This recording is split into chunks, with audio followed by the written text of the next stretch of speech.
What makes a successful abstract painting? And it's easy to get so confused in all this stuff and just get lost. It doesn't have to be. Let me show you 3 things that can just take away so much confusion and get you right on that path to making a great painting. The first thing that we want to consider when painting is contrast. That's what our eye sees first. And some of us may know this as values, and all that means is darkness and lightness of color. And let me show you what I mean.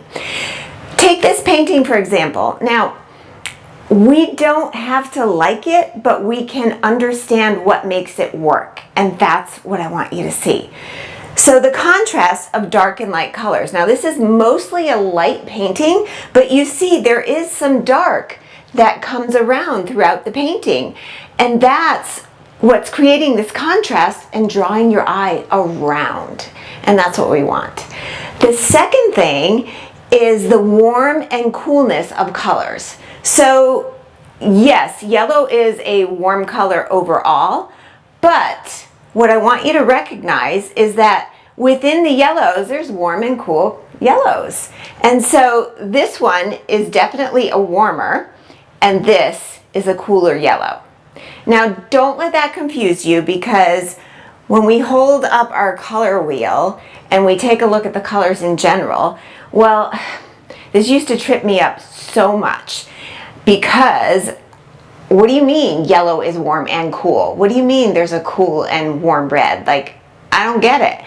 All that means here is, let's start with this. You take the color wheel and you divide it in half. The colors on this side, the yellows, the oranges, the reds, all the way up to transitioning to this purple, those are the warmer colors. And I think we could all relate that in our head, that those are warm, hotter feeling colors. And then these colors on this side, they're generally cool. And that's all it means. Now, of course, it's all relative. And when you start holding different colors up to each other, well, it can get a little tricky. It doesn't have to be. Just keep coming back to this. But in this case, we've got these things working. We've got the darks and the lights right here, super lights. And even this yellow is a light up against this dark. And then we've got the warm and the cool. Now, there's even some warm and cool in this green here. This is really a cool neutral.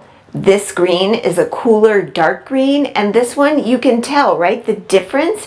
It's warmer than this green. And so these things just come together. And then the final thing is just harmonizing it. And that's just mixing the colors together. It's not that hard. So all I do is take all of my colors, mix them in on the palette, and then just put a little bit in each color that I'm using. And it automatically makes them go together. So it's simple. Just keep that in mind. Let me show you one more example, just in case we're not quite sure. So this painting here, okay, so I've got my value contrast, light and dark, light and dark. This one's pretty clear where they are.